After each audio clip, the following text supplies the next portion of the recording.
ক্ষেতের ভিতরে আমি কান্নাকার কলা গাছের ক্ষেতের ভিতরে।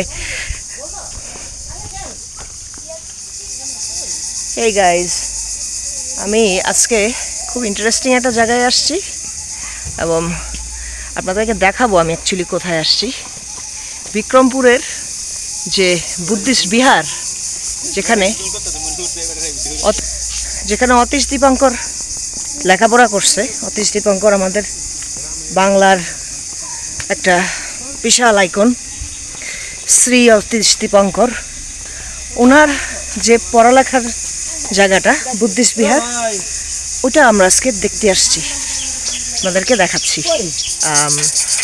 খুবই সুন্দর, খুবই ইন্টারেস্টিং একটা প্লেস। আপনি দেখতে পাচ্ছেন যে ঝিঝি পোকা, আমরা ঝিঝি পোকার ডাক শুনতে শুনতে আসছি, আপনাদেরকে দেখাই। এই যে এটা হচ্ছে বিক্রমপুরী বৌদ্ধ বিহার, আমরা চলে আসছি।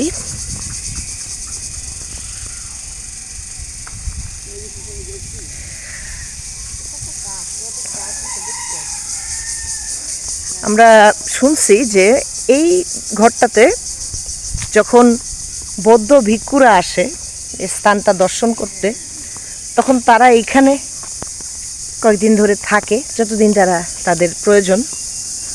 এখানে দেখেন একটা ট্রি হাউস এক্সকাভেট করে যে বার করছে, সেগুলো একটু দেখাই। এটা রিসেন্ট অ্যাকচুয়ালি, এটা কিন্তু আগে মাটির নিচে ছিল, তো এটা রিসেন্ট বের করছে। বাই দ্য ওয়ে, এই যে এটা কিন্তু একটা স্ট্রাকচার, আর আমি যে গ্রাউন্ডের উপরে দাঁড়ানো, এটাও কিন্তু স্ট্রাকচার। এখন কিছু স্ট্রাকচার মাটির নিচে চলে গেছে, আর এটা ভিতরে অ্যাকচুয়ালি একটা বিল্ডিং, কিন্তু এটা মাটি খেয়ে ফেলছে। এটাকে আরেকটু এক্সকাভেট করলে আরও অনেক কিছু হয়তো বের করতে পারবে। এখন আমি এখানে সবাইকে একটা জিনিস বলতে চাই, সেটা হচ্ছে আমাদের বাংলাদেশের অনেকে জিজ্ঞেস করছে যে ভাই, আমাদের প্রত্নতাত্ত্বিক বিষয়গুলা, স্ট্রাকচারগুলো কেন এরকম ইটের আর হলো মাটিতে ডেবে গেছে সব, মানে সমস্যাটা কি? যত আগের স্ট্রাকচার তত বেশি মাটিতে ডেবে গেছে। বাট আমরা যদি এনশিয়ান্ট গ্রিস বা এনশিয়ান্ট রোম অথবা ইজিপ্ট দেখি, তাহলে আমরা দেখি যে স্ট্রাকচারগুলো বিশাল বিশাল। ওয়েল, এখানে একটা জিনিস হচ্ছে, আমাদের দেশে 1200 বা তার আগে যখন যে এলিমেন্টগুলো দিয়ে বিল্ডিংগুলো তৈরি করা হইতো, সেগুলো হচ্ছে সব আপনার এই যে কি টেরাকোটার, পোড়ামাটির ইট, মাটি, এগুলো দিয়ে তৈরি করা হতো।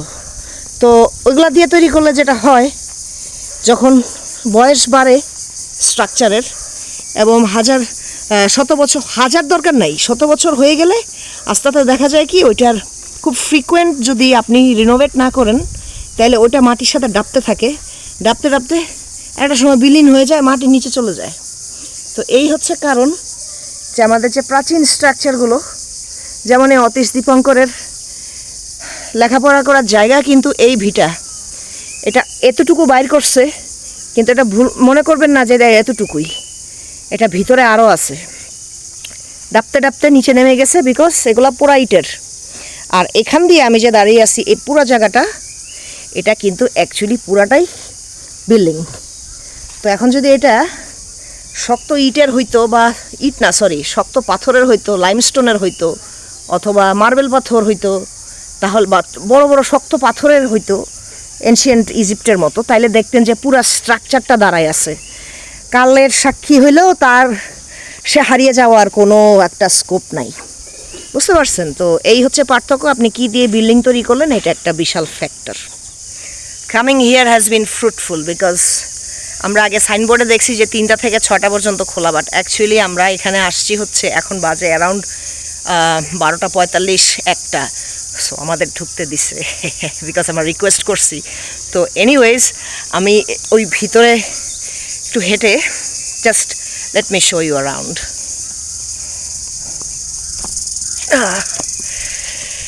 এই যে দেখেন, এগুলো নিচে আসলে কি আমরা কিন্তু জানি না, বাট এগুলো এত আগের। কিন্তু এগুলার একটা জিনিস কি জানেন, আপনি এইগুলো জায়গায় আসলে আপনি দেখতে পাবেন যে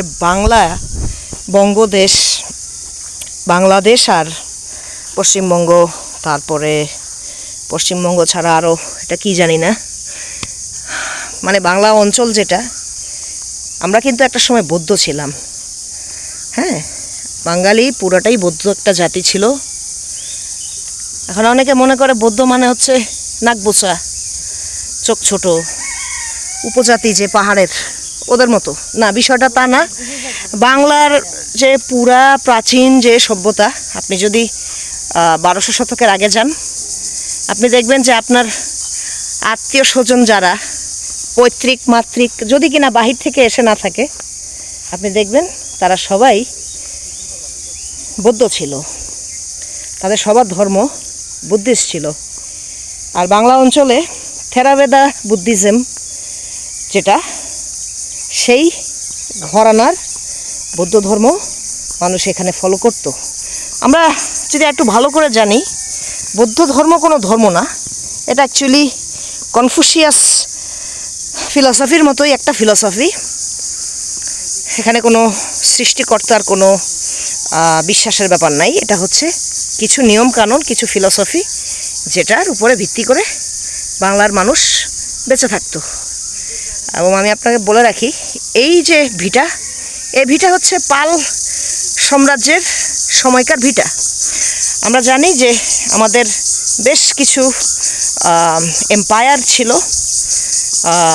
সুলতানাত আর মোগল স্থপতি, মোগল আমল, তারপরে ইসলাম আসার আগে।